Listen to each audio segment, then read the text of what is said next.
Ya, ¿qué tal? Buenas tardes, chicos. Hoy día toca la clase de metabolismo de proteínas 2, así que vamos a empezar con este tema. Ok, vamos a empezar con el tema de metabolismo de proteínas 2. Bien, es bastante corto, mucho más que el de proteínas 1. Entonces, vamos a empezar. Antes de empezar con el tema del ciclo de Laurea, que justamente lo estábamos mencionando en la clase anterior, quería mencionar algunos conceptos claves que va a ser importante mencionar y que quizá puedan ayudar a entender un poquito más lo que habíamos estado hablando en la clase anterior. En la clase anterior habíamos hablado del famoso flujo de nitrógeno que se daba en la fase posabsortiva o en la parte del ayuno propiamente, ¿no? Específicamente en la fase ciclo ayuno-alimentación, como ya les he dicho, que el doctor les va a preguntar. Entonces, en esta fase yo les dije que normalmente cuando nosotros degradamos los aminoácidos, ¿verdad? Las proteínas se degradan y normalmente los absorbemos como aminoácidos en un 90% y en un 10% como péptidos. Ok, cuando nosotros teníamos estos aminoácidos se componen en aminos, en grupos aminos que tienen nitrógeno y en grupos carboxilos que tienen esqueletos carbonados. Bien, ahora, estos grupos aminos, como su nombre lo dice, tienen nitrógeno, ¿verdad? Y estos nitrógenos a veces pueden liberarse y formar algunos compuestos. Por ejemplo, cuando yo les hablé de la desaminación, de la descarboxilación y de la transaminación, que son algunos procesos que pasaban estos grupos, estos aminoácidos. Ahora, vamos a explicar un poquito más. Ya. Bien, yo les hablé primero de la desaminación. ¿Se acuerdan que yo les había dicho, desaminación es liberar el grupo amino y se libera como amoníaco, ¿verdad? Se libera como NH3, ¿verdad? Y acá sí les dije que por favor tuvieran mucho en cuenta el hecho de que yo les estoy diciendo NH3, que es amoníaco, ok, que lo voy a colocar acá, NH3, ¿ya? Porque nosotros vamos a hablar de otro que se llama ion amonio, que es NH4, que también lo voy a colocar acá. Ay, chispas. Ya, el NH4, que no es el ion, que no es el amoníaco, ¿ok? Y que son totalmente diferentes. De hecho, aunque nosotros liberamos y principalmente se libera como amoníaco, vamos a encontrar mayor cantidad de amonio en la sangre cuando hablamos de aminoácidos, ¿ok? ¿Y esto por qué se da? Y justamente aquí están los conceptos que yo les quiero mencionar. El doctor también se los va a explicar. Principalmente nosotros cuando hablamos de el agua, ¿verdad? Hablamos de agua, H2O, el famoso H2O. Y siempre nosotros hablamos de, ay, ¿cómo se descompone este famoso H2O? Fácil, hablamos de un ion hidroxilo, el HO, y como hablamos de HO, ya sabemos que es H, ok, o sea, tiene dos veces H, H2, ok, O. Y si nosotros ya sacamos un H y el O, simplemente nos quedaría un H. Entonces nosotros siempre creemos que es como, si es H2O, entonces lo descomponemos en HO más hidrógeno. Ok, entonces nosotros creemos que vamos a encontrar en sangre niveles de, o sea, niveles de hidroxilo, ion hidroxilo, y niveles de protones de hidrógeno. Pero esto es en realidad muy contradictorio porque en realidad los iones o protones de hidrógeno no los vamos a encontrar libres en la sangre o en la circulación. Estos no se encuentran libres en la sangre principalmente, o si se encuentran libres son en muy baja cantidad. De hecho, estos iones protones de hidrógeno libres siempre buscan estar acompañados de alguien y de hecho siempre buscan juntarse con alguien. Por ejemplo, el agua. Y aquí, si se dan cuenta, esta es la real función, ¿ok? Y aquí está. Ya, voy a borrar esto que les había colocado acá. Y acá está lo que les estaba explicando antes. Ya. Y esta es la fórmula química, ¿ok? El H2O, que sí se descompone en su ion hidroxilo. Y este protón que yo les he dicho, normalmente no se va a quedar en protón. Siempre este se va a tratar de acoplar a un ion de agua, o sea, un H2O. Siempre se va a tratar de acoplar a una molécula de agua. Y ya no va a ser un H2O, sino un H3O. Y este H3O tiene un nombre. Este se llama ion hidronio. Ok, entonces principalmente nosotros no vamos a encontrar protones de hidrógeno libres, así, libres, ok, sueltos en perdón, en la circulación, ok, en la sangre. No vamos a encontrar estos iones o estos protones, perdón, de hidrógeno libres en la sangre. Bien, entonces hasta ahí vamos bien. Ok. Eso es primero como primer concepto, primer puntito que les quería mencionar. Y luego vamos a hablar del famoso pK y el pH. Bueno, seguramente ustedes ya han hablado o ya conocen un poquito sobre el pK y el pH. Principalmente el pH, ¿verdad? Pero quiero hablarles un poquito ahora sí sobre lo que es el pK. El pK normalmente viene a ser un 50%, 50-50. Yo lo defino así para acordarme un poquito más porque el pK siempre se me hizo todo un mundo para poder entenderlo y mucho más para poder explicarlo, pero yo lo defino como un 50-50, ¿ok? Entonces va a ser así. Ok, se ve horrible. Ya. Entonces voy a decir que el pK viene a ser un 50-50. Y ahora, ¿a qué me refiero con este pK 50-50? Va a ser 50% ionizado, 50% protonado y 50% no ionizado, 50% no protonado. Viene a ser, eh, viene a ser el momento en donde una sustancia X esté a un pH X y en este pH X se encuentre 50% ionizado y 50% no ionizado. En este momento en el que se encuentra 50% ionizado y 50% no ionizado, en este momento estamos en un, este vendría a ser su pK. Ok, el pK evalúa que esté en 50% ionizado y 50% no ionizado. Ok, este pK busca eso, encontrar un punto medio entre ionizado y no ionizado, o sea, ácido 50% ácido y 50% básico o alcalino, ¿me entienden? Entonces busca este punto intermedio, ¿ok? Busca este punto intermedio, lo que hace el pK, ¿ok? Ahora, eh, ¿qué tiene que ver todo esto del pK y el pH con lo que les estoy explicando? Fácil.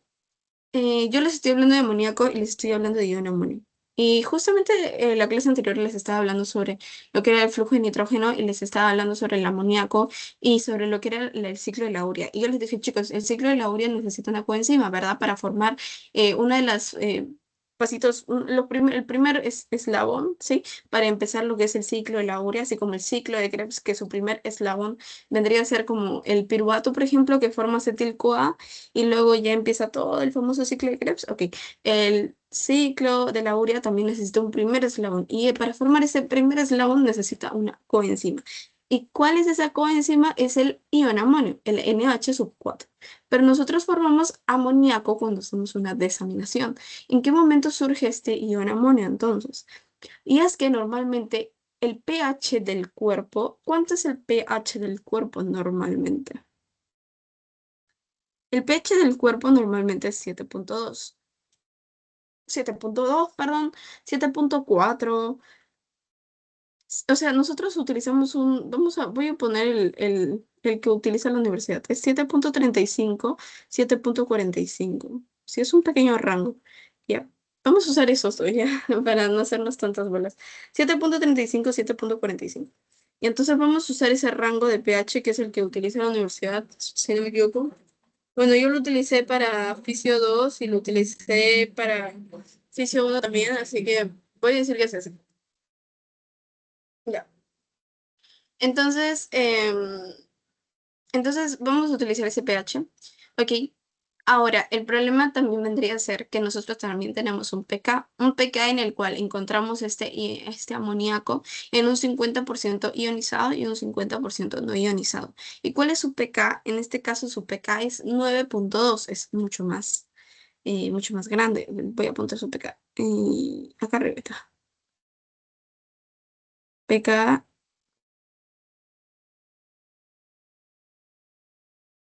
espérense. Estoy padeciendo con mi lapicito. ¿Cómo se podrán dar cuenta?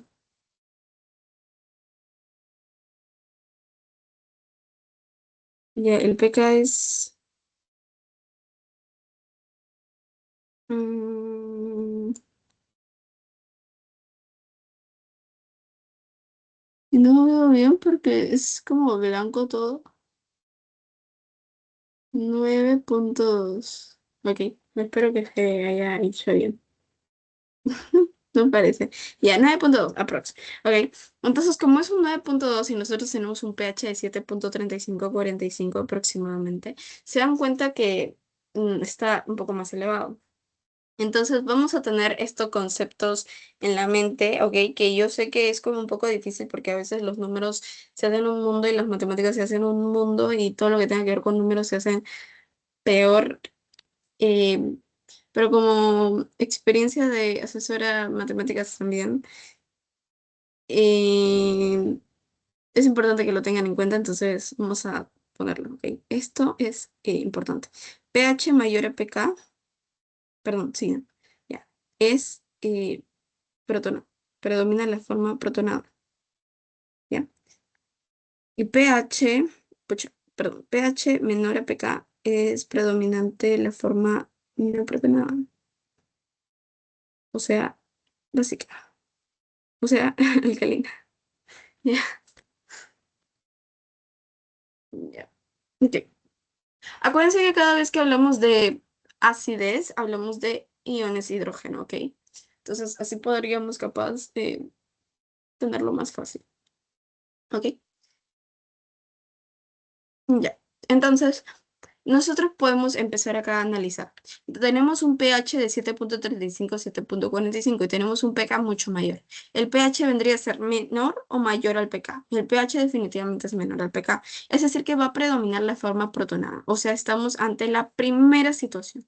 La forma protonada, es decir, la forma ácida, ¿verdad? La forma ácida. ¿Verdad? Ahora sí, la forma ácida. Ahora yo les cuento, les chismeo, les dateo, que ¿sabías que el NH3, el amoníaco, viene a ser una base débil? Ok, viene a ser una base débil. ¿Qué es base? A diferente del ion amonio que viene a ser un ácido. Ok, entonces ya con eso podemos ir descartando. La base débil, que viene a ser el amoníaco, y el ácido, que viene a ser el ion amonio, si estamos hablando de una forma protonada, aparte sabemos que el amoníaco viene a ser una base débil, que viene a ser no ionizado, que viene a ser no protonado, vamos a saber entonces, a diferencia del ion amonio, que viene a ser un ácido, que está protonado y que además está ionizado, ¿cuál entonces habría en mayor cantidad, o sea, cuál tiende la reacción química a pasar más? A ion amonio o a amoníaco, sabiendo que el pK es mayor que el pH. Y cuando el pK es mayor al pH, tiende a pasar mayor, sí, tiende a convertirse más veces a la parte protonada, a la parte ionizada, a la parte ácida. En este caso, lo que tiende a haber más en el ambiente vendría a ser el ácido, o en este caso la parte protonada, o en este caso la parte ionizada, o en este caso el ion amonio.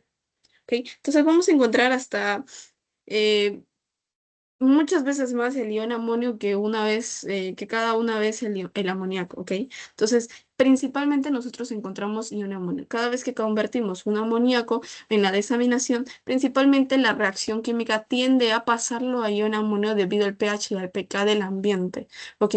Tiende a que el pH, debido a que es demasiado bajo, eh, y el pK del amoníaco es demasiado alto, tiende a convertirse en su forma protonada, en su forma ionizada, en su forma ácida, que viene a ser el ion amonio, necesario justamente para empezar el ciclo de la urea y para justamente eliminar todos estos desechos del flujo de nitrógeno, de la degradación de las proteínas, que son justamente los nitrógenos y que justamente también son dañinos para el organismo y aparte neurotóxicos también. Entonces, principalmente y predominantemente tenemos mayor cantidad de ion amonio que de amoníaco en cada molécula de amoníaco que se forma. Bien, entonces ya tenemos la justificación del por qué se da esto, ¿sí? Ok, bien. Estos son los conceptitos claves que quería explicarles. Esta imagencita de acá es una imagencita que saqué del Harper, que es el libro base que van a utilizar en el tema de bioquímica durante todo el ciclo. Acá pueden encontrar, acuérdense que en el músculo van a llegar todos lo que son los aminoácidos ramificados, principalmente para dar energía. Acá van a encontrar lo que son la valina, la isoleucina, la leucina, todos estos aminoácidos ramificados. Acuérdense que principalmente los compuestos nitrogenados, los grupos aminos se van a transformar o perdón, se van a transportar al hígado para formar urea. Acuérdense que el hígado es el único órgano encargado, el único órgano capaz de, de sintetizar urea, perdón. Ay, me estoy equivocando porque estoy con el resaltador. Y tiene que ser el lapicito. No veo dónde estoy. Ahí, acá estoy. Ya, es el único encargado de sintetizar urea. Entonces, acuérdense que todos estos principalmente se transportan como alanina y o como glutamina, ¿ok? Acá está la alanina, también puede ser como glutamina hacia el hígado. También el músculo, acá también le llega el intestino. Principalmente van a encontrar aquí compuestos nitrogenados de lo que es la microbiota intestinal. La microbiota intestinal, las bacterias también degradan, también oxidan aminoácidos, perdón. También oxidan aminoácidos, también oxidan proteínas y estos también van a liberar compuestos nitrogenados que también van a tener que ser degradados y transportados como alanina y también glutamina. El riñón, obviamente el cerebro, que ellos, acuérdense que ellos son capaces de sintetizar su propia glutamina para poder eliminarla a través a través también obviamente de la circulación hasta el hígado. Acuérdense que al cerebro no llega el glutamato y la glutamina, bueno, la glutamina específicamente del músculo, de todos ellos, no llega, acuérdense, porque estos son neurotóxicos, son capaces de cruzar la barrera hematoencefálica y estos son muy neurotóxicos, entonces el cerebro tiene que automáticamente crear su propia glutamina para poder eliminar sus propios compuestos nitrogenados. ¿Ya? Y el riñón obviamente también tiene que eliminar sus propios compuestos nitrogenados. Pero acuérdense que al final este es el último, porque acá en el riñón es en donde por último se da el último filtrado y se da la eliminación a través de la orina. Y obviamente en el hígado, justo, datito. Sí, es verdad. Los grupos amino, ¿ok? Los grupos nitrogenados se van a eliminar a través de la urea, a través de la pipí, a través de la orina, porque son tóxicos y simplemente se eliminan. Pero ¿qué pasa con los grupos carboxilos? Porque acuérdense que los aminoácidos tienen amino y tienen carboxilo. Los compuestos carboxilos se van a utilizar para dos cosas dependiendo en la fase en la que estemos hablando. Si estamos hablando de una fase prandial, o sea, de 0 a 4 horas, estaríamos hablando para hacer síntesis de ácidos grasos. Acuérdense que en una fase postprandial principalmente estamos hablando de procesos anabólicos o procesos sintéticos. ¿Ya? Entonces, síntesis de ácidos grasos principalmente. Ahora, cuando estamos en una fase posabsortiva, probablemente en ayuno, estamos hablando de síntesis de glucosa. ¿Por qué síntesis de glucosa si estamos hablando de fase posabsortiva y estamos hablando de procesos catabólicos en vez de procesos anabólicos? Estamos hablando específicamente de la gluconeogénesis, que tiene que ver con síntesis de glucosa a través de compuestos que no son precursores de carbohidratos. Acuérdense que la gluconeogénesis se da a través de compuestos que no son precursores de glucosa, como los aminoácidos, y acá está, este es el ejemplo, ¿no? De cómo los aminoácidos ayudan, además de que la alanina es el principal precursor gluconeogénico, también nos ayudan sus esqueletos carbonados de la degradación de estos aminoácidos en el flujo de nitrógeno.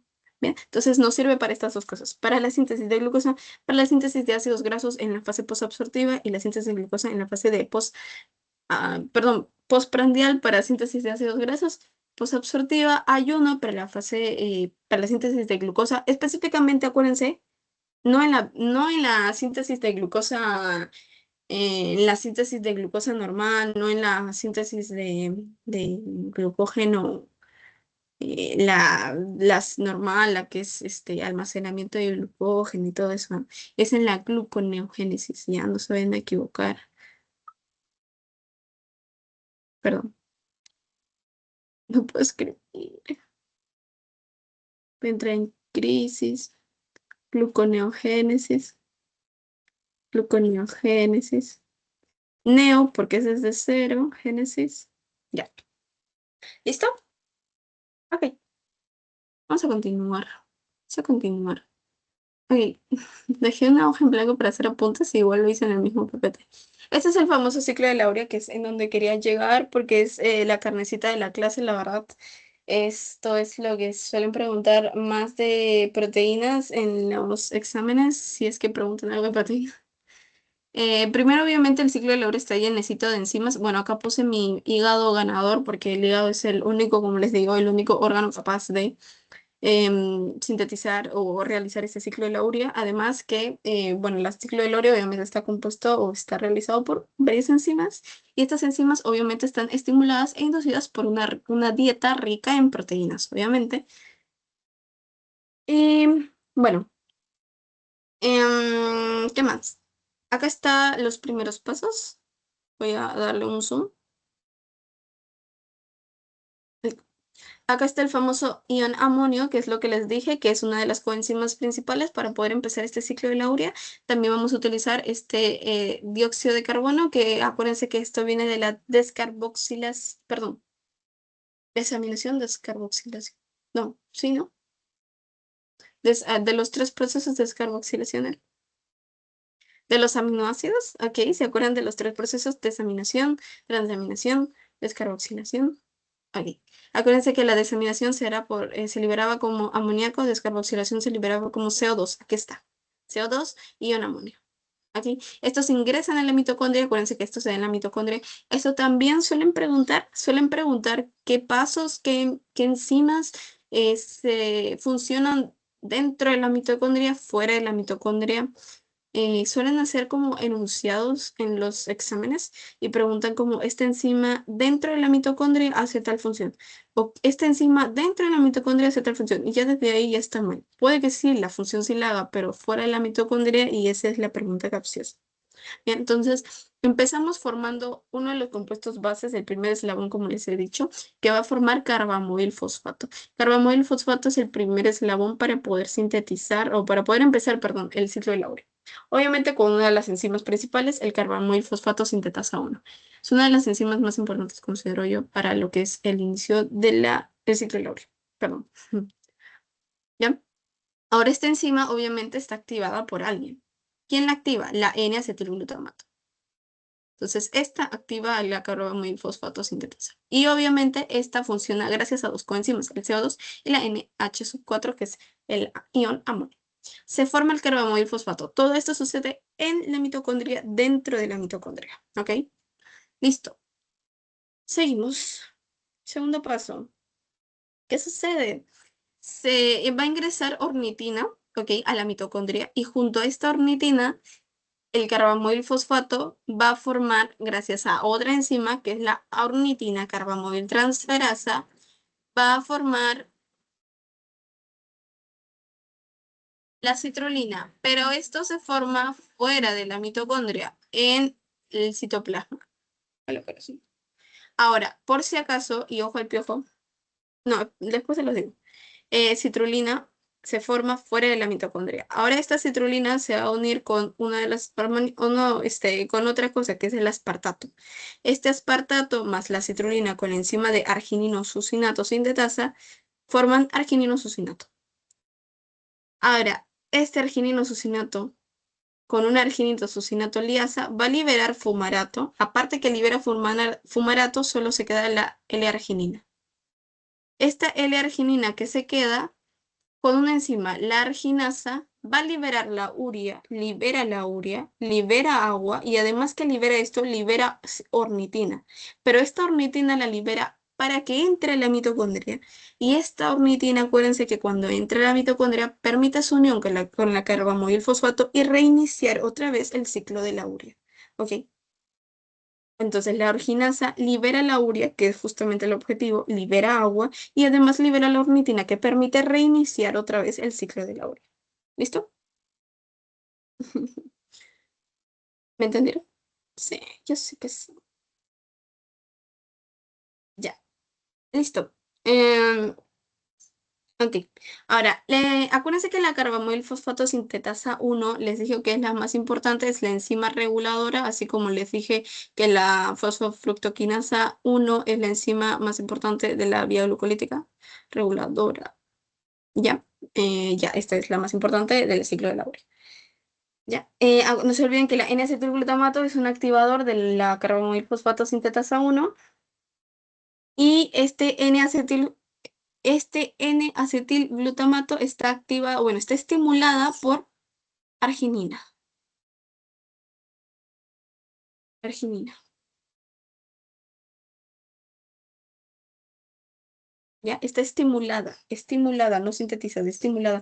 Muy importante que entiendan la diferencia de esos dos términos, ¿ok? Estimulada por arginina, ¿ya? Listo.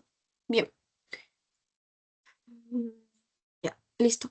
Ahora, quiero hacer algunos datos y algunos énfasis. Quiero enfatizar en algunas cositas, ¿ok? Ok, este es el N-acetilglutamato que les estaba mencionando. El N-acetilglutamato se forma estimulada por la arginina, ¿ok? Y la arginina parte desde glutamato, un aminoácido, y el acetil-CoA. Y gracias a estos dos, gracias a glutamato y acetil-CoA, se puede formar N-acetilglutamato. Y obviamente estimulado por la arginina. Este N-acetilglutamato sirve para activar la carbamoil fosfato sintetasa 1. Si no hay N-acetilglutamato, no se activa la carbamoil fosfato sintetasa 1. Si no se activa la carbamoil fosfato sintetasa 1, no se inicia el ciclo de la urea. No se forma urea. No se elimina la urea. Y todo mal. Ujú. Listo. Ahora, datitos. La urea tiene dos moléculas de nitrógeno. ¿Cómo gana estas dos moléculas de nitrógeno? Lo gana a través de dos procesos. El primero es a través del ion amonio, el NH4. El NH4 o el ion amonio le da una molécula de nitrógeno. Ok, ese es dato número uno. Entonces, acá lo voy a poner, acá lo voy a poner.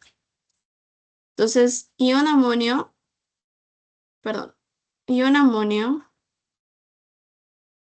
le da una molécula de nitrógeno.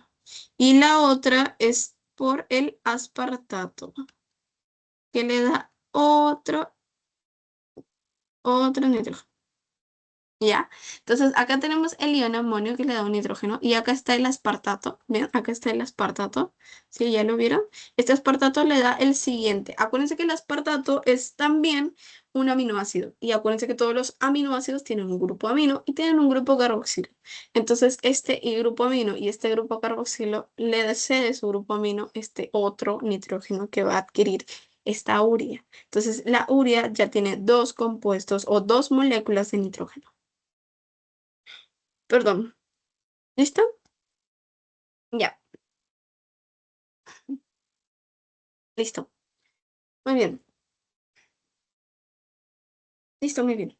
Ahora, el ciclo de la urea obviamente permite sintetizar urea y por ende liberar y eliminar todo este compuesto de nitrógeno como desechos o liberar el amoníaco, que como les he dicho es neurotóxico. Entonces, aparte que el amoníaco es capaz de cruzar la barrera hematoencefálica, así que este amoníaco tiene que liberarse y esto se da gracias a la síntesis de urea. Así que es muy importante poder sintetizar la urea. Ahora, preguntita, ¿se puede no sintetizar urea? ¿Hay alguna enfermedad que implica no sintetizar urea? Sí, hay alguna enfermedad en la que hay problemas para sintetizar urea. ¿Cómo se llaman estas famosas enfermedades? Es la hiperamonemia y como su nombre lo dice, implica la gran cantidad o acumulación de el ion amonio en la sangre. Hiper de mucha cantidad amonemia de ion amonio en sangre. Ok, tenemos dos tipos de hiperamonemia. Tenemos hiperamonemia 1 y tenemos hiperamonemia 2. Ok, entonces, como un poquito de fisiopato, un poquito de síntomas, ok, un poquito de síntomas. Un poquito de síntomas. Hiperamonemia 1 implica un poquito de lo que son vómitos, letargia, probablemente convulsiones, mm, más o menos. Y hipotonía también. Hiperamonemia 2 también tiene un poquito lo que es letargia, vómitos. Puede tener un poco de irritabilidad también. Ok. Ahora, hiperamonemia 1 y 2, ¿en qué se diferencian? Principalmente en el daño en la enzima. Se da un daño en diferentes partes, pero en el ciclo de la urea principalmente. Entonces vamos a ver. La hiperamonemia 1 es un daño, pero un defecto en la carbamoil fosfato sintetasa. O sea, desde el eslabón número 1. ¿Cuál es probablemente el antídoto para esto? La arginina. Ahora ustedes me dirán por qué, o probablemente sí la captaron. Acuérdense quién activaba la carbamoil fosfato sintetasa.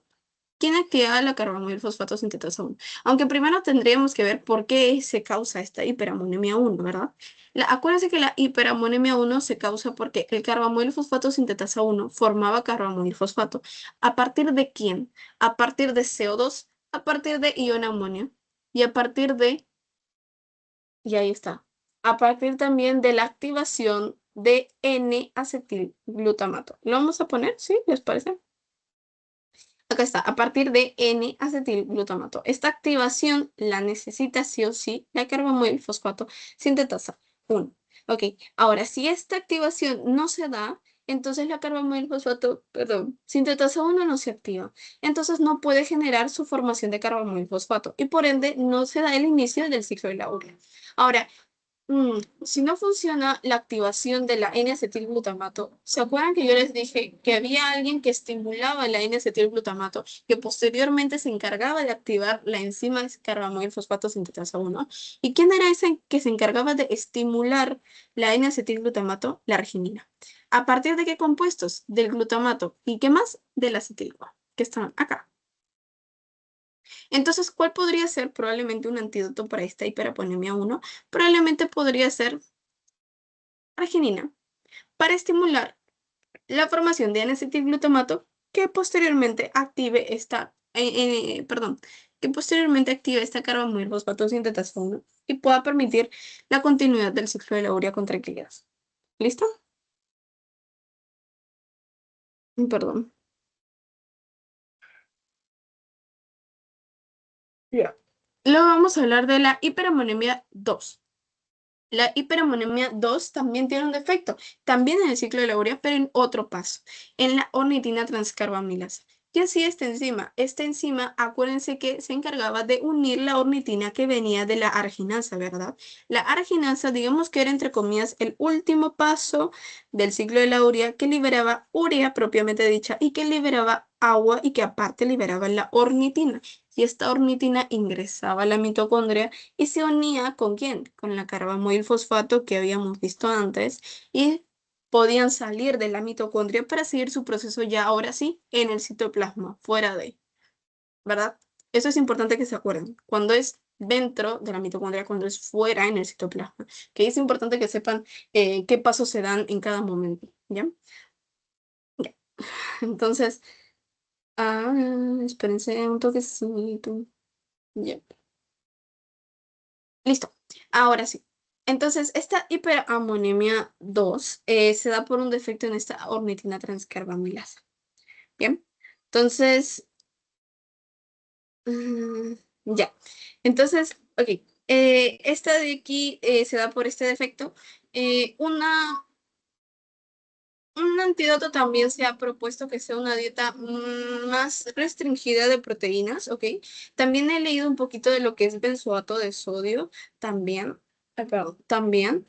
Y no más podría decirles la verdad. Pero para que me entiendan más o menos, igual no les van a preguntar mucho más. Pero eso, ya. Listo. Vamos a continuar. Y luego viene la partecita que es muy, muy, muy memoria, así que van a pasarlo muy tranqui. ¿Ok? Entonces, listo. Entonces vamos a pasar a la parte de metabolismo de aminoácidos a través de lo que es el famoso ciclo de Krebs. La mayoría de aminoácidos tiene que ver con el famoso ciclo de Krebs. Ahora, y esto también es una pregunta de seminario que siempre el doctor hace y que creo que es importante que lo tengan en cuenta. ¿Ok? Hay algunos aminoácidos que son precursores de, o sea, todos son precursores de alguna parte del metabolismo de aminoácidos, del ciclo de Krebs, perdón, pero hay algunos aminoácidos que son específicamente precursores de la formación de cuerpos cetogénicos, ¿ok? Hay algunos que son específicamente de glucocetogénicos y algunos que son de glucogénicos. ¿A qué me refiero con esto? Y aquí va el tema. Ya. Cuando yo les hablaba de cuerpos cetogénicos, ¿se acuerdan de los cuerpos cetónicos? Los cuerpos cetónicos eran tres, ¿verdad? Era el acetoacetato y de ahí partía la acetona y la beta hidroxibutirato. Ujú. ¿Cuál es el que en mayor cantidad había? El beta hidroxibutirato. ¿Por qué? Por su coenzima el NADH. ¿Ok? Hasta ahí vamos bien. Ahora, recuerden, ¿cómo se formaban estos cuerpos cetónicos? Primero, ¿en dónde se formaban los cuerpos cetónicos? Los cuerpos cetónicos se formaban en lo que es mayormente la respuesta a todo, el hígado. Y también en lo que es la única respuesta a la que no pueden dar en bioquímica. El único órgano en el cual no se utilizan los cuerpos cetónicos. El hígado también. Estos cuerpos cetónicos se forman en el hígado a partir de algo. A partir de un proceso anterior, la beta-oxidación. Esta beta-oxidación se da a partir también de alguien, de los ácidos grasos. Un ejemplo, el más común, es el palmitoil-CoA, ¿verdad? Porque es el principal que se forma, 16 carbonos. Ok, y esta beta-oxidación es quitar dos carbonos, dos carbonos, dos carbonos, dos carbonos, y así sucesivamente hasta que ya no te quede nada. Y en cada dos carbonos que lo vas quitando, vas liberando NADH, FADH2, NADH y FADH2, y así sucesivamente. Y todos estos NADH y FADH2, ¿a dónde se van? A la cadena transportadora de electrones. Y además que liberas NADH y FADH2, también liberas acetil-CoA, acetil-CoA, acetil-CoA, y así sucesivamente. ¿Hasta ahí vamos bien? Listo. Este acetil-CoA que se liberaba de la beta-oxidación iba directamente al hígado para formar cuerpos cetónicos. Los cuerpos cetónicos también son una moneda energética que se da o que se utiliza principalmente en situaciones más exageradas, en donde literalmente ya estamos en un proceso de no haber comido, o en ayunos bastante prolongados, ¿ok? Inanición incluso, días sin comer, horas sin comer. ¿Ok? Acuérdense que son 4 monedas energéticas aproximadamente, ¿sí? Obviamente los carbohidratos, obviamente los lípidos, las proteínas, bueno, los aminoácidos, los ácidos grasos, la glucosa, los cuerpos cetónicos. Esos son los 4, ¿ok? Em, entonces, estos cuerpos cetónicos se forman a partir ¿de quién? De acetil-CoA. Entonces, todos los aminoácidos que son precursores o que permiten la formación de acetil-CoA vendrían a ser también precursores de la formación de cuerpos cetónicos. Pero hay aminoácidos que son exclusivamente precursores de la formación de acetil-CoA. Y hay aminoácidos que son exclusivamente precursores de únicamente los que son compuestos que posteriormente van a permitir la formación de glucosa. ¿A través de qué? De gluconeogénesis. Acuérdense que los aminoácidos no hacen formación o síntesis de glucógeno, de glucosa propiamente dicha, sino es por gluconeogénesis. Acuérdense que los aminoácidos no son o no tienen relación con los carbohidratos, no son precursores de carbohidratos. Todo es gluconeogénesis. Entonces, por ejemplo, acá tenemos el acetil-CoA. Y esto suele ser muy contradictorio, chicos, pero se los voy a decir igual. ¿Ya? Em,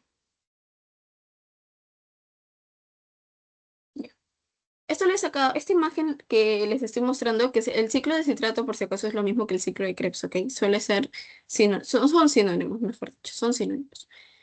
Ok, este, em, este cuadrito, este esquema que les estoy mostrando, lo he sacado del Harper, que es, como les digo, el libro base, pero suele ser muy controversial también, porque como les digo, el PPT que normalmente se utiliza para las clases suele dar otros datos, ¿ok? Y suele ser un poco controversial, como les digo. Yo quise preguntar, pero siempre me quedé con la idea de preguntar y nunca lo llegué a hacer. Así que sería bueno que si ustedes lo pueden hacer, genial, ¿ok? Em, pero sí tengo algunos en claro. Leucina y lisina. Ay, me asusté. Leucina y lisina principalmente se comenta, se afirma, se dice, ok, que la leucina y lisina vienen a ser aminoácidos que únicamente son compuestos precursores de los que son acetil-CoA. Únicamente de acetil-CoA. Ejemplo, ven leucina y lisina, bueno, se supone, ven leucina y lisina es leucina. Ven leucina y lisina en otra cosa más que esté por acá. No, ¿verdad? No veo otra leucina o lisina en cualquier otra cosa que esté aparte de acetil-CoA. Es decir, que estos son aminoácidos exclusivamente precursores de aminoácidos, perdón, exclusivamente precursores o capaces de, eh, a través de más procesos, poder formar cuerpos cetogénicos. Precursores de moléculas, precursores de sustancias necesarias para poder formar los cuerpos cetogénicos. ¿Ok? Exclusivamente cuerpos cetogénicos, solo cuerpos cetogénicos. Y es importante que mencionen eso, solo cuerpos cetogénicos o exclusivamente cuerpos cetogénicos. ¿Por qué les digo? Porque también tenemos aminoácidos glucocetogénicos y hay aminoácidos que son ambos. Y aquí va la cosa, o el problema. Por ejemplo, voy a usar el triptófano porque es el que suele ser más fácil de ejemplo.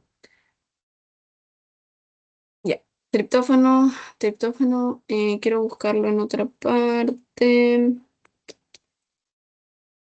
Mm, no lo encuentro en otra parte. Lloraré. Bueno, vamos a buscar otro entonces. Voy a buscar otro. Ok, voy a buscar la de isoleucina. Isoleucina está tanto como precursor de acetil-CoA, o sea, precursor de un compuesto necesario para formar cuerpos cetónicos, y precursor de succinil-CoA, que es únicamente exclusivo para formar posteriormente lo que es la glucosa en un proceso que es la gluconeogénesis. ¿Ok? Entonces, no es exclusivo para formar cuerpos cetogénicos. Tampoco es exclusivo para formar glucosa a través de gluconeogénesis, a través, perdón, de gluconeogénesis, sino que es un aminoácido glucocetogénico, o sea, un aminoácido que es precursor, ¿ok? De compuestos o de enzimas necesarias para formar tanto cuerpos cetónicos como glucosa a través del proceso gluconeogénesis. ¿Ok? Por eso son aminoácidos glucocetogénicos, pues ambos tienen esa facilidad, ambos tienen la posibilidad de, perdón, porque ese único aminoácido tiene la posibilidad tanto de posteriormente poder formarse cuerpos cetogénicos o formar glucosa a través de gluconeogénesis. ¿Ok? Y por el contrario, los aminoácidos glucogénicos son los que exclusivamente, así como los cetogénicos, exclusivamente son precursores de enzimas necesarias para formar glucosa a través de gluconeogénesis. ¿Ok? Un ejemplo. Vamos a buscar un ejemplo.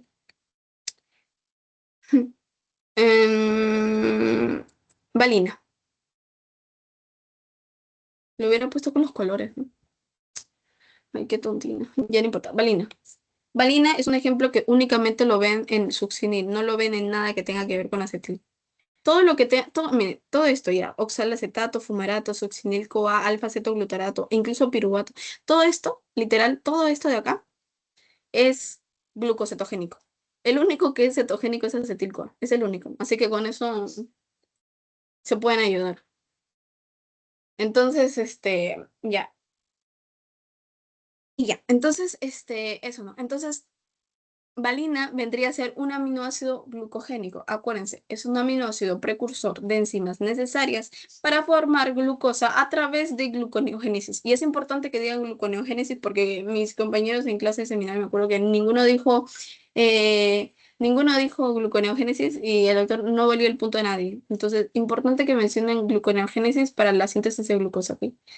Mencionan gluconeogénesis. Y también importante que mencionen la exclusividad de estos aminoácidos para formar los cuerpos cetónicos o la glucosa, ¿ok? Es exclusivo para los aminoácidos cetogénicos y exclusivo para los aminoácidos glucogénicos, a diferencia de los glucocetogénicos, que como les digo, tienen la posibilidad de formar tanto los cuerpos cetónicos como la glucosa. Entonces, eso es importante. Ahora, ¿qué aminoácidos cada cosa? O sea, ¿qué aminoácidos son cetogénicos? ¿Qué aminoácidos son glucogénicos? ¿Qué aminoácidos son glucocetogénicos? O sea, por lo pronto, creo que lo que les puedo asegurar, al menos ahora, es que la leucina y la lisina son cetogénicos a todo dar. ¿Ok? Em, ya, eso es por lo pronto lo que les podría decir, pero No sé si los demás, porque como les digo, yo he encontrado más información al respecto. O sea, yo he encontrado el Harper y también encuentro el PPT y como que he encontrado un poquito no lo he encontrado muy similar. Entonces, sería bueno que lo puedan preguntar al doctor para que les dé por último una lista bien, o capaz la información que les dé esté más actualizada. Entonces, en ese caso, hagan el caso su PPT. O por el contrario, pregúntenle si se van a guiar con el libro base o con el PPT. Entonces, hagan esas preguntas, ¿no? Antes del examen. Sería bueno. Pero igual esto es para final, así que tranquilo. Y ya, y creo que no, estamos. No sé si me falta mucho. Ok, este es el metabolismo de átomo de carbono. De metabolismo de grupos de un átomo de carbono. Ok, este lo van a ver. Normalmente a veces es importante transferir solo un átomo de carbono y esto se va a dar gracias a compuestos que permiten el transporte de estos átomos de carbono. Y tenemos tres compuestos que permiten este transporte de carbono. Tenemos la biotina, pero esta biotina es exclusiva para el transporte de un átomo de carbono como CO2. Tenemos a la S-adenosilmetionina, que únicamente transporta grupos metil. Y tenemos al tetrahidrofolato, que principalmente lo van a encontrar así, THF, que este sí puede transportar mayor cantidad, ya, que son todos estos, que tenemos al metilo, metileno, metenilo y metil. Ya, perdón, metenilo, metileno y formil. Son nombres raros. Ya, sí, son esos tres. Perdón, son esos cuatro. ¿Ya? Metilo, metenilo, metileno y formil. ¿Ya? Esos son esos. Ya, entonces los voy a apuntar a un costadito para que se acuerden, para que lo puedan apuntar. Metilo, metileno, metenilo y formil. O formilo, como quieran. ¿Ya? Son cuatro. Tú. ¿Listo? Listo, chiquis, triquis. Bien. Ok, vamos a empezar con ese adenosine-metionina, que es el único que quiero explicarles la verdad. Y aquí es el que más hablan en el PPT, así que creo que es el que les debe quedar. La síntesis de S-adenosilmetionina, SAM, requiere de metionina, obviamente, y requiere de ATP. Ahora, ¿cómo funciona este? De hecho, tiene un trabajo conjunto con el tetrahidrofolato. Ok, es bastante sencillo, ¿ok? Vamos a ver cómo es que este transporta su grupo carbono, porque como les he dicho, el transporte de un grupo de carbono a veces es necesario. ¿En qué casos, por ejemplo? Acá hay un ejemplo. La epinefrina, la adrenalina, ¿ok? Neurotransmisores, la adrenalina o la epinefrina. A veces necesita también el transporte de carbonos, y esto se da gracias a la S-adenosilmetionina. La S-adenosilmetionina principalmente está no activada, no formada. Está simplemente como metionina. Luego este se va a volver S-adenosilmetionina cuando se junta con una adenosina y además gana un grupo metil. El CH3 es el grupo metil. Este grupo metil es CH3. CH3 es metil y además tiene su grupo adenosina. Entonces, cuando tiene estos dos, el grupo metil y el grupo adenosina, se forma un S-adenosilmetionina. Ahora, este S-adenosilmetionina únicamente sirve para poder transportar el grupo de carbono. Así que este S-adenosilmetionina va a llevar el grupo de carbono y se lo va a dar a la epinefrina. Acuérdense que este transporta únicamente grupos metil. Acuérdense que la biotina, perdón, únicamente transporta grupos CO2. Y sí, acuérdense que el tetrahidrofolato transporta grupo metil, grupo metenilo, grupo metileno y grupo formilo. Pero estamos hablando de S-adenosilmetionina. Y S-adenosilmetionina solamente transporta, grupo metil, o sea, CH3. Este CH3 se lo va a dar a la noradrenalina o norepinefrina, que todavía no está activa, y va a recibir este CH3, este grupo metilo, y se va a volver en epinefrina. Ahora sí está activo. Ok, ahora sí está activo. Obviamente este S-adenosilmetionina ya no tiene su CH3, así que este ya no es una S-adenosilmetionina. Sigue teniendo su adenosina, sí, pero ahora se va a volver S-adenosil homocisteína. Ok, ya no es S-adenosilmetionina, es homocisteína. Homocisteína. Me equivoqué. Ya. Además, luego ese adenosil homocisteína va a perder su grupo adenosil. Entonces ya no va a ser ese adenosil, sino simplemente va a ser homocisteína. Ahora, esta homocisteína tiene que volver a tener su grupo metil para poder volver a servir como transporte de grupo metil. Y este homocisteína va a necesitar entonces otro grupo CH3 para volver a estar apto para poder volver a transportarlo.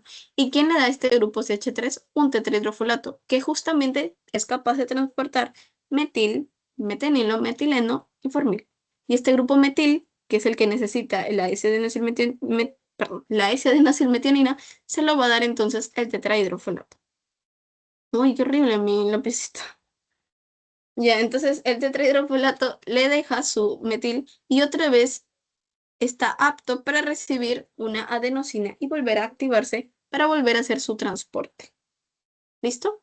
¿Se me entendió hasta ahí? Yo creo que sí, ¿verdad? Yo creo que sí. Yo creo que sí. Perfecto. Entonces, listo. Bien, continuemos. Continuemos. Continuemos. Ok, ok, ok.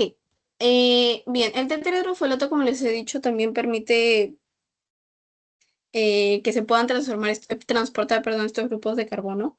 Ok, tenemos el grupo metileno. Este es el metileno que principalmente sirve para formar cadenas laterales de timina.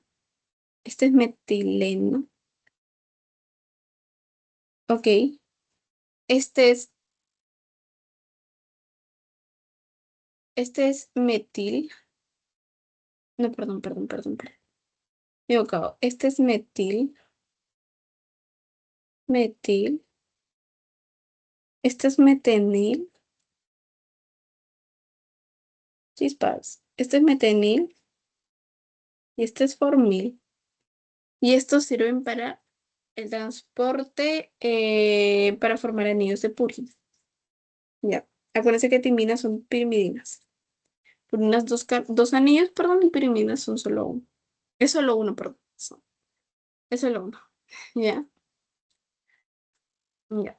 Ah, y cierto, y algo que olvidé mencionar. El tetrahidrofolato principalmente lo vamos a encontrar en alimentos, pero en alimentos de hojas verdes. Y por eso puse una plantita de hojas verdes. Lo podemos encontrar en las espinacas, en la selga, en hojitas de hojas verdes. ¿Ok? Ujú. Entonces, ahí las encontramos. ¿Listo?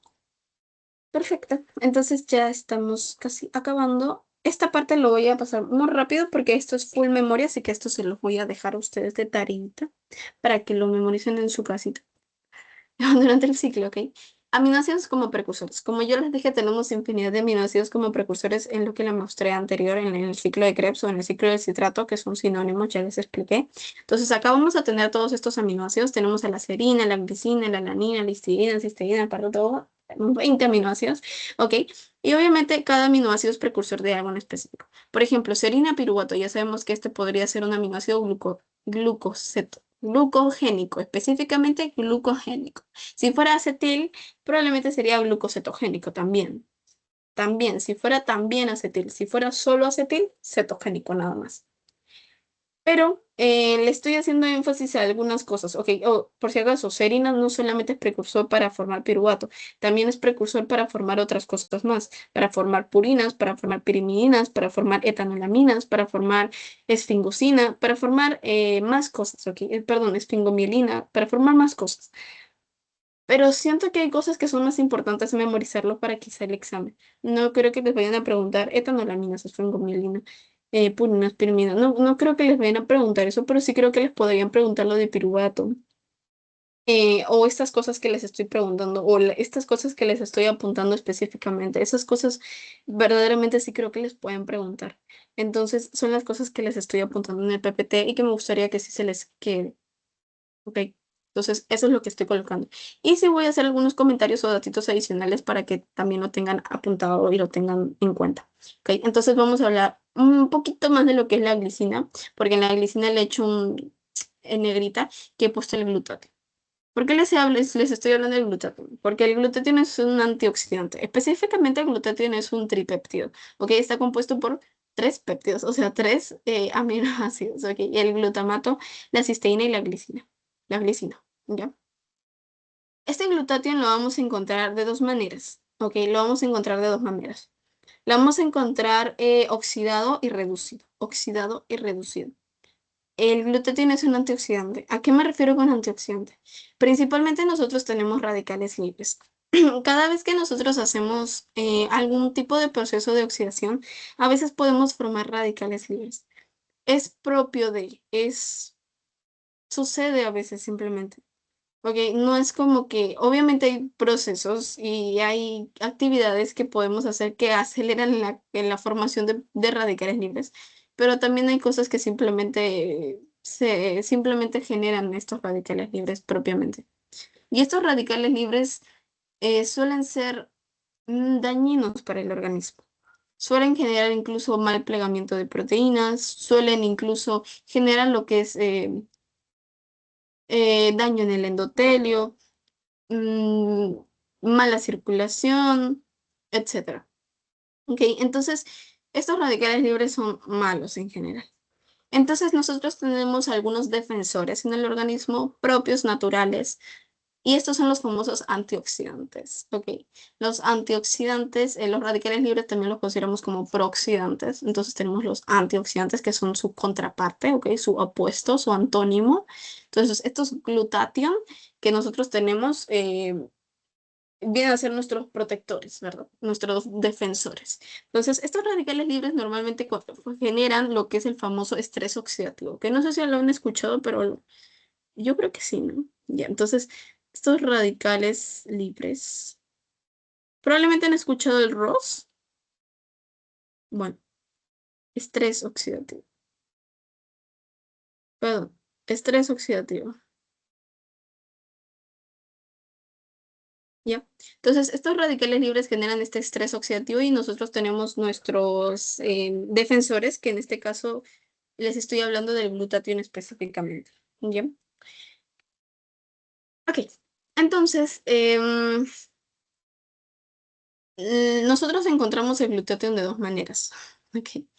Nosotros tenemos glutatión, bueno, vamos a ponerlo así. Yo tengo 20 años. Yo soy joven. Y yo tengo mi abuelita, que tiene 70. Ella es mayor. Entonces, yo que soy joven, ok, yo tengo glutatión, mis defensores del estrés oxidativo. Y mi abuelita es mayor. Ella también tiene su glutatión, sus defensores del estrés oxidativo. Pero tenemos dos tipos de glutatión, les dije. Tenemos glutatión reducido y glutatión oxidado. Ok, ahora ustedes miran, ¿y a qué es eso? O sea, ¿qué es reducido? ¿A qué te refieres con reducido y qué es oxidado? Reducido, ¿no? Y oxidado. Fácil. El reducido es que está listo para la pelea y el oxidado es que ya peleó. Entonces, yo que soy joven, tengo más glutatión listo para la pelea que ya peleó.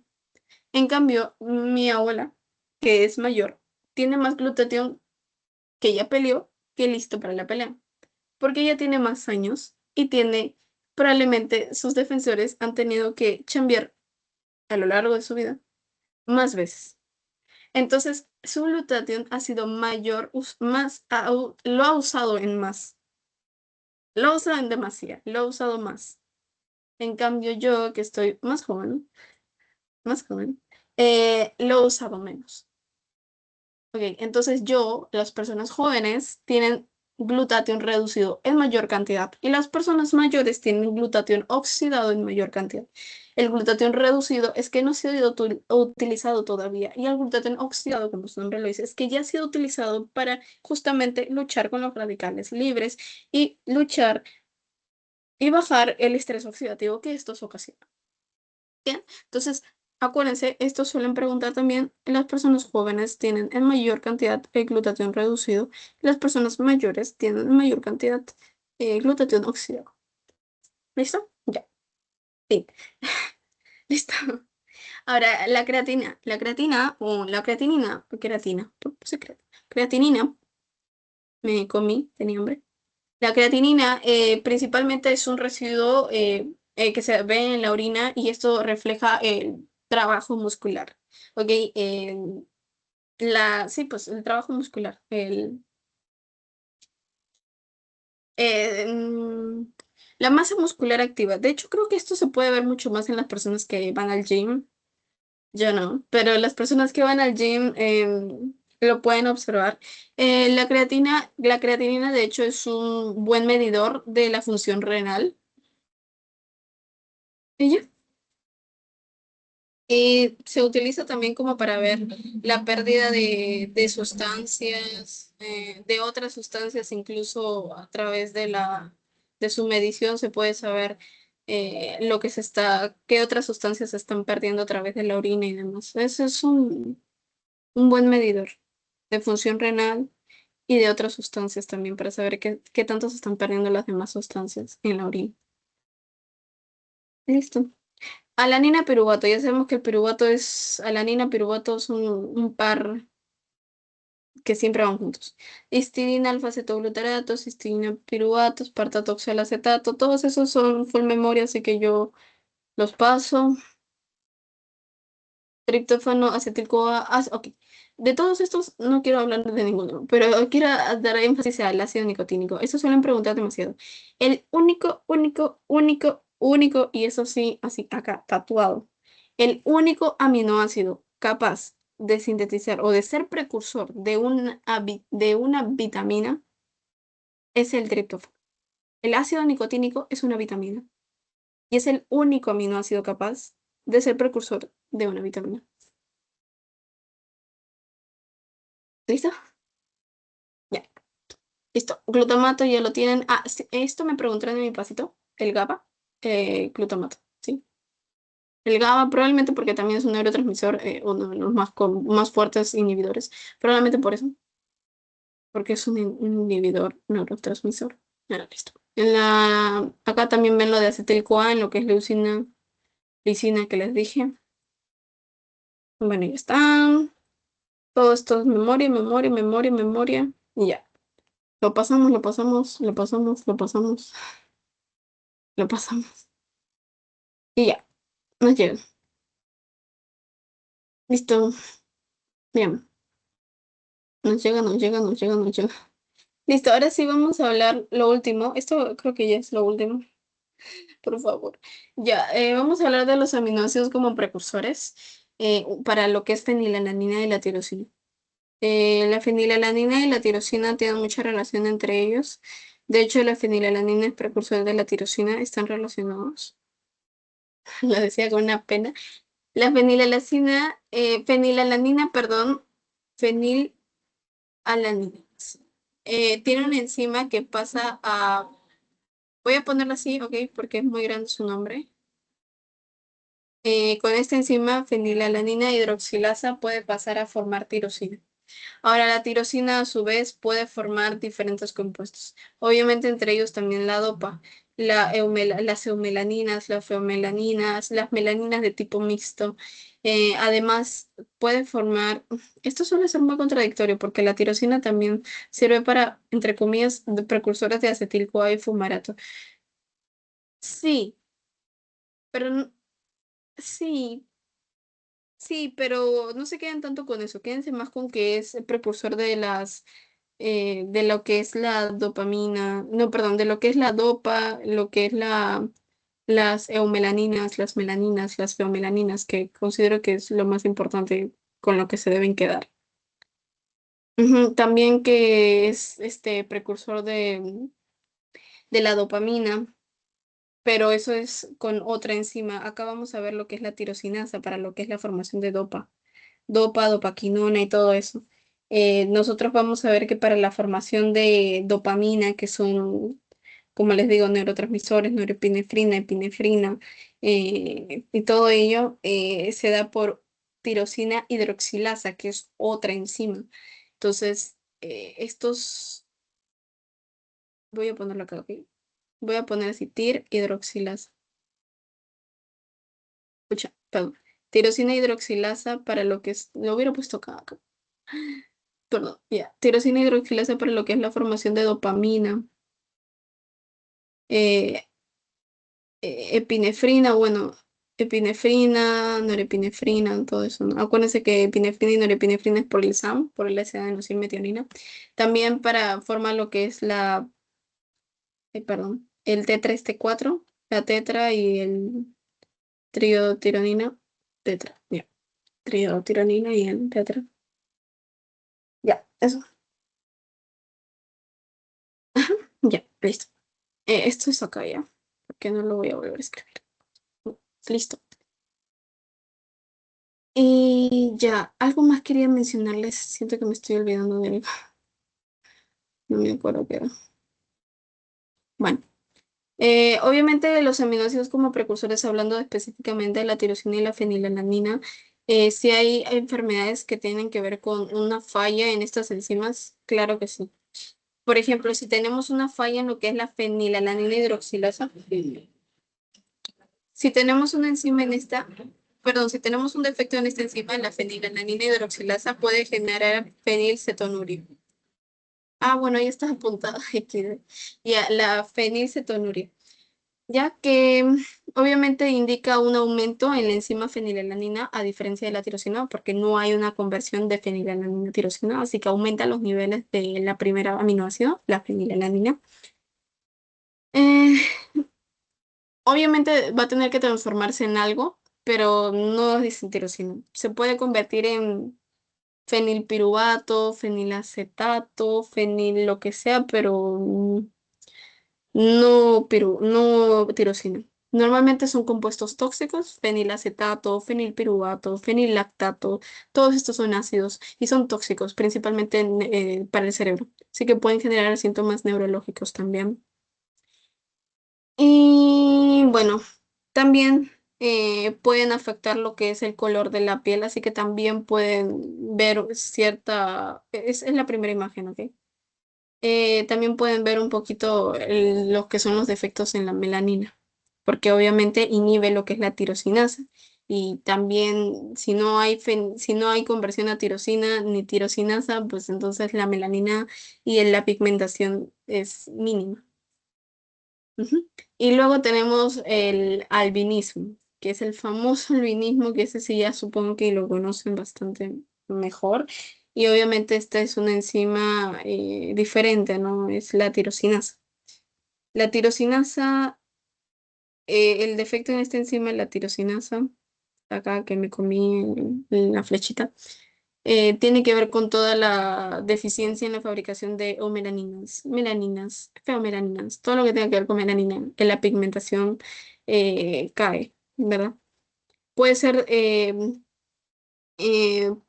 puede ser una deficiencia ocular, puede ser una deficiencia oculocutánea, pero mayormente tiene que ver con fotosensibilidad, disminución en la pigmentación, alteraciones visuales, más o menos básico. ¿Listo? Listo. Bien, chicos. Y por último, esto es... Ah, ya. Con esto terminamos. Voy a hablar sobre proteólisis endocelular. Yo les había hablado sobre el pool de aminoácidos o el pozo de aminoácidos o como lo quieran decir, que estaba constituido por proteínas que rápidamente pueden cambiarse. Acuérdense que nosotros teníamos proteínas que nosotros sintetizamos y degradábamos y también proteínas que nosotros ingeríamos y eliminábamos y la misma cantidad se daba. Nosotros ingerimos 100 gramos de proteínas, eliminamos 100 gramos de proteínas. Sintetizamos 300 gramos de proteínas y vamos a degradar 300 gramos de proteínas. Y mayormente el pool de aminoácidos constituía 100 gramos de proteínas aprox o algo así. Entonces, las proteínas o el pool de aminoácidos está compuesto de proteínas de rápido recambio. ¿Ok? Ok. Obviamente ya saben que el esqueleto carbonado de estas proteínas sirven principalmente para dar energía, ¿verdad? Para formar glucosa, para formar ácidos grasos dependiendo de la fase en la cual estamos hablando. Postprandial, posabsortiva, ayuno, principalmente. Ok, justo les había hablado de la creatina también. Les estoy hablando de del equilibrio nitrogenado positivo y equilibrio nitrogenado negativo. Perdón, ya, tenemos equilibrio nitrogenado positivo y negativo. Nosotros, como yo les dije, nosotros se supone que ingerimos 100 gramos de proteínas. Yo me como mi filete de pollo ahora, que son las 3:30 y tengo hambre. Como un filete de pollo 100 gramos y elimino 400 gramos más tarde.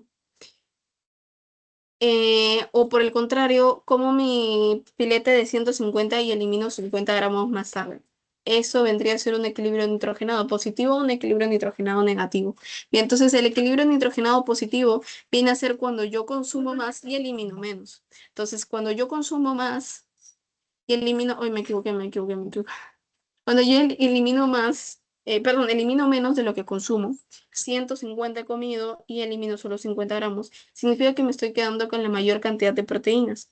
¿Por qué se da esto? Mayormente se da en gestantes, mayormente se da en niños en crecimiento y mayormente se da en una situación de postoperatorio. Ok, ¿por qué se da esto en este tipo de situaciones? Gestantes, obviamente, porque las proteínas no solamente las necesita la madre, también las necesita su bebé.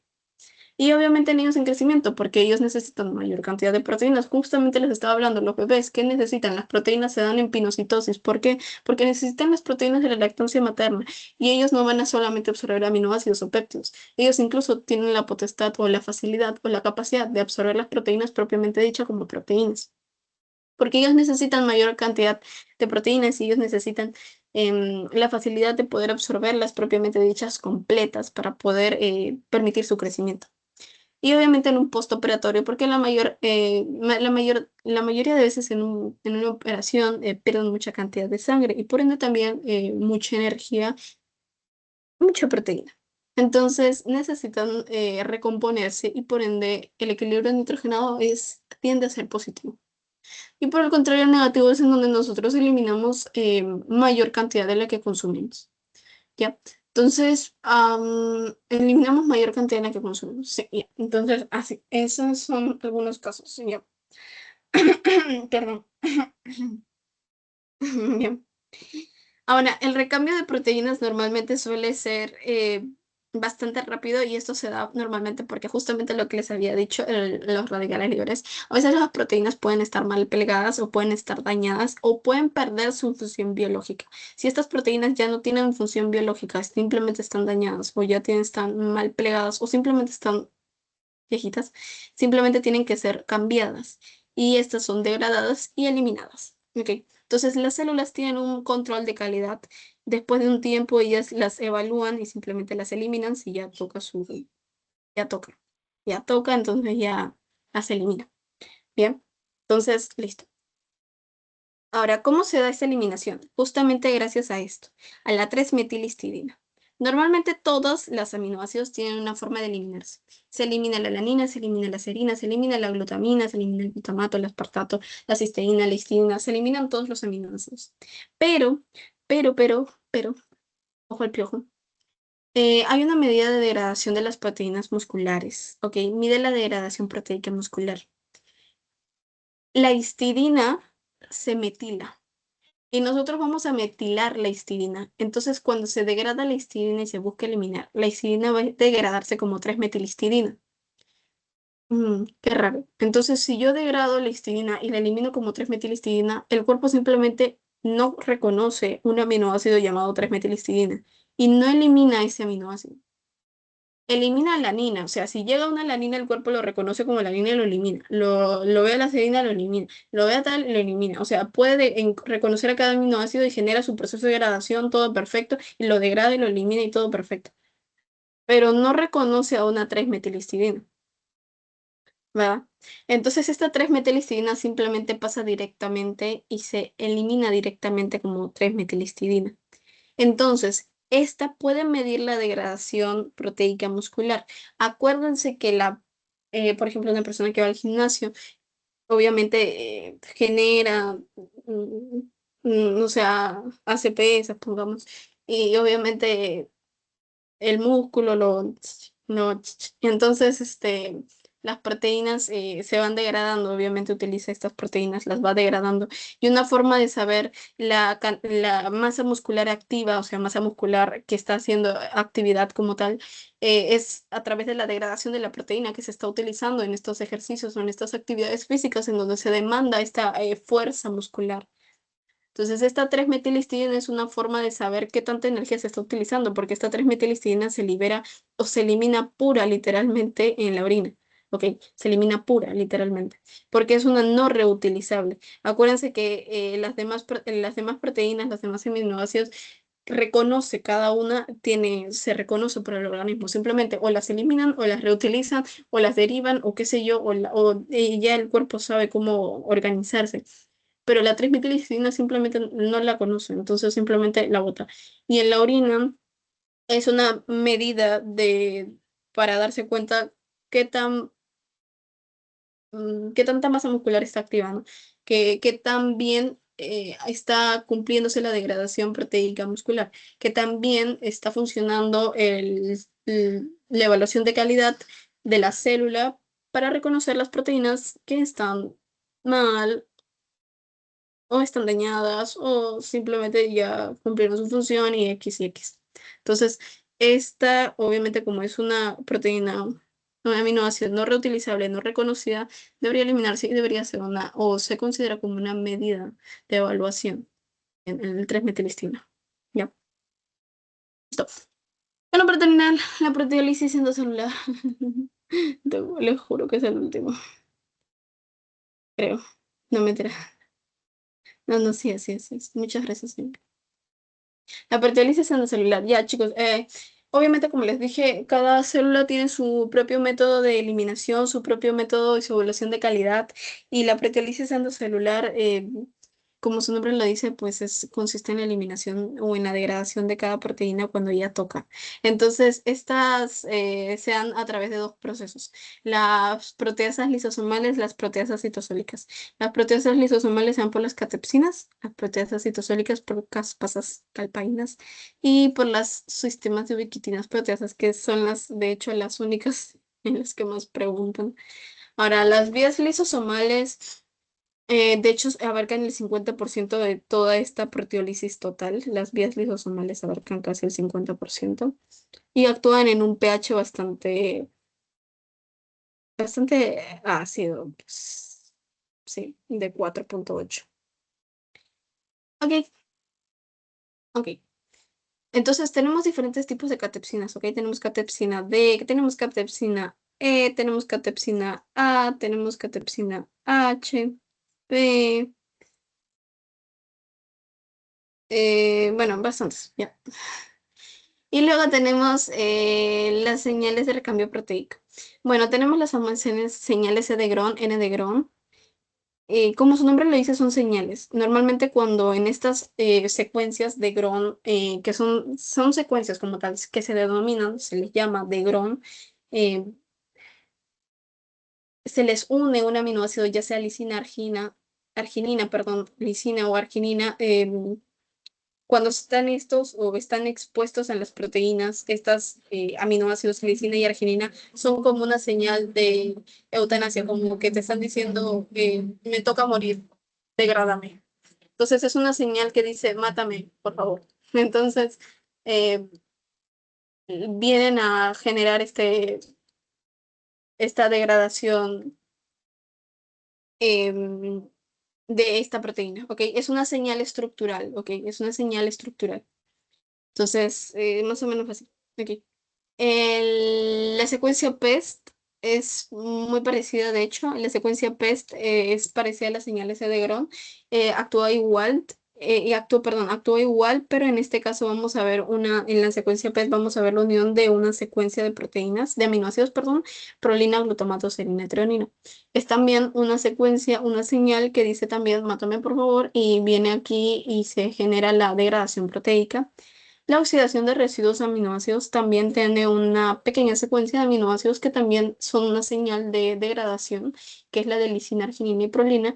Y el que considero yo es el que más preguntan, el más importante, el de cistima ubiquitina proteasoma, que es justamente esta de acá, que es el de la imagen. La proteína que está, se le va a unir esta ubiquitina, que es una señal que literalmente es una señal de degradación. Acá tenemos el proteasoma, es una proteína cilíndrica, es un complejo proteico cilíndrico que tiene como pequeños cuchillitos dentro en su cilindro. La ubiquitina marca la proteína que va a ser degradada y el proteasoma reconoce cuando ésta esté unida y simplemente ingiere a la proteína con la ubiquitina y simplemente empieza a cortar, a cortar, a cortar y degradar, degradar, degradar. ¿Ok? Entonces, tiene dentro estos pequeños, ¿ya? Y tiene tres lugares activos que permiten la unión de esta proteína para empezar a degradarla. Ok, entonces la ubiquitina sí o sí primero tiene que unirse a la proteína. No es que la proteína entra al cilindro solo. Si no se une la ubiquitina a la proteína, el proteasoma no actúa. Ok, entonces la ubiquitina es la señal. Principalmente, por eso les digo, estas se llaman señales de recambio proteico, porque son señales estructurales que permiten llamar o que permiten que la señal de degradación proteica se inicie. Sin esto, em, simplemente no funciona. Ok, entonces ya, ¿sí? ¿Listo?